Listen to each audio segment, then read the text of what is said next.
Assembly floor पर गुज़िश्ता रोज़ जो तकारीर हुई, मैं कौमी असम्बली की बात कर रहा हूँ, जहाँ शीला रज़ा साहिबा ने की, वहाँ मुत्तहदा की जानिब से फारूक सत्तार साहब ने की, अमीरुल हक साहब ने की और दीगर लोगों ने भी की। लेकिन एक तकरीर बहुत ज़्यादा वायरल है और चूँकि वो वफाकी हुकूमत के वज़ीर दिफ़ा यानी पाकिस्तान के वज़ीर दिफ़ा ख्वाजा आसिफ साहब ने की।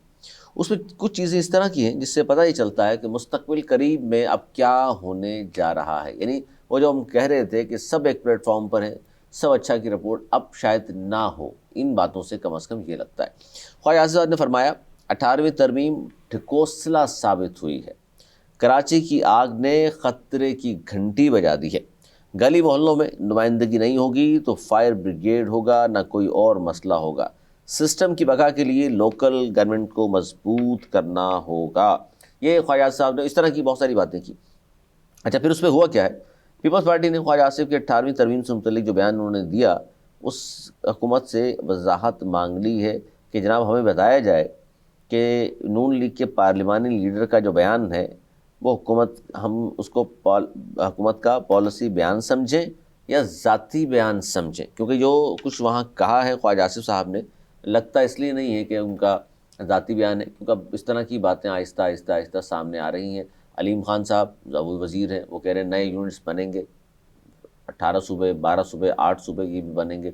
MQM ने भी कल दोबारा इस बात को दोहराया कि जनाब सूबे तो बनने हैं, नए यूनिट्स तो होंगे चाहे कुछ हो जाए।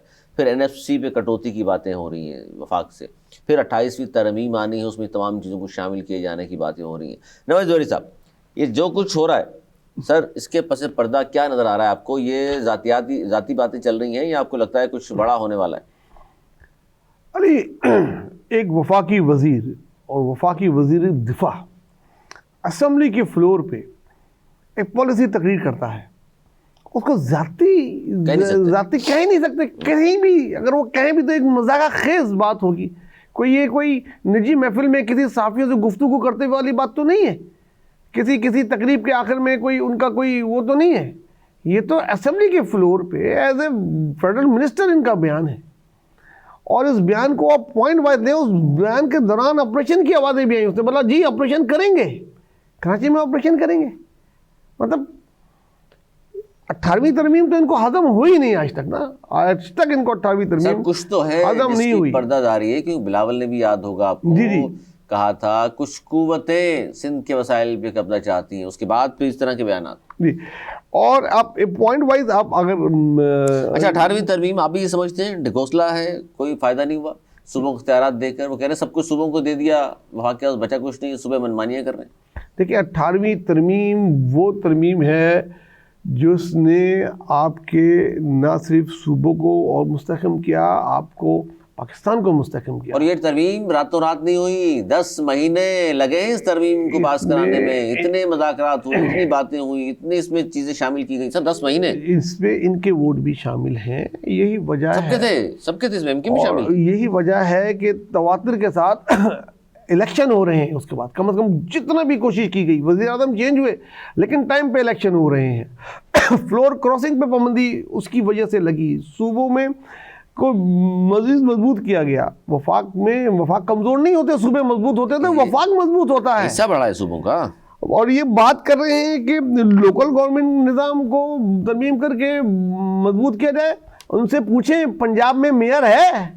ये तो पंजाब में मेयर ही नहीं जाते, इंतखाबात ही नहीं जा रहे, लोकल गवर्नमेंट के इलेक्शन ही नहीं कराते। मुलतवी कर दिए। और फिर उनकी वजीर आला जो है वो कहती है मैं नहीं कराऊंगी किसी किस्म की। पहले वहां तो करो, लोकल गवर्नमेंट सबकी नजरें यहाँ है। यहाँ तो 35 साल से मेयर आ रहे जा रहे हैं, लेकिन वहाँ क्या है? और आपको सब यही नजर आता है करने के लिए। सारे बड़े प्रोजेक्ट आप पंजाब में देते हैं, तब आपको कराची नजर नहीं आता, सिंध नजर नहीं आता। मेगा प्रोजेक्ट के लिए आपको वहाँ नजर आती है। मोटरवे भी वही आगे पंजाब से लेके वहाँ तक, यहाँ नजर नहीं आता कराची से इधर तक। और नजरें सारी की सारी कराची पे है। कभी बोलते हैं वफाक के अंडर ले लें, कभी बोलते हैं कराची को सूबा बना दें, कभी इस किस्म की बातें कर रहे हैं। जी कराची की आग ने खतरे की घंटी बजा दी है। कराची वालों के लिए इनकी तकरीर खतरे की घंटी है। कौन से ऑपरेशन की बात कर रहे हैं? किस पे ऑपरेशन की बात कर रहे हैं? वो शहर जो पाकिस्तान का सबसे बड़ा टैक्स देने वाला शहर है, उसको आप रिटर्न में दे रहे क्या हैं? और मजीद कदगन लगाने की बात कर रहे हैं सिंध पे, और मजीद वो कर रहे हैं। जो कुछ है तो खुल के सामने आए ना।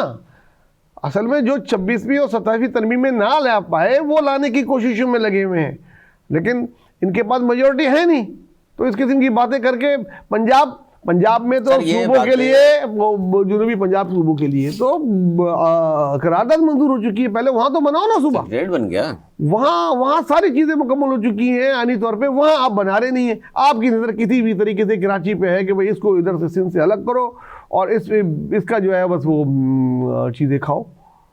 तो भाई माफ़ कर दो इस शहर को, माफ़ कर दो सिंध को। ख्वाजा साहब की तकरीर आप समझते हैं कि वज़ीर-ए-आज़म की तायद हासिल होगी उन्हें? मैं समझता हूँ, देखें ये एक खुद नवाज शरीफ के बड़ी करीब तरीन उसमें से हैं, बहुत ज़्यादा, और एक पार्टी के सीनियर तरीन हैं, वफाकी वज़ीर दिफा हैं। ये पूरी इनकी पॉलिसी तकरीर है। पीपल्स पार्टी ने वजाहत जो मांगी है, इनको अंदाज़ा है इस बात का, और तभी बिलावल साहब ने वो जो तकरीर की थी जो इनके वसाइल पे, और उसके बाद इतनी बड़ी प्रेस ब्रीफिंग दी, वो सब ये चीज़ें हैं। और ये आहिस्ता आहिस्ता जो उनकी तलखियाँ हैं ना, ये मुझे लगता है, जो मैं बार बार आपको कह रहा हूँ कि ये जाएंगे किसी कौमी हुकूमत की तरफ। ये हुकूमत इस तरह इतना दिलों में रंजिशें लेके, इतना दिलों में बुक्स लेके ये नहीं चल सकती असेंबली ज़्यादा, बहुत मुश्किल है।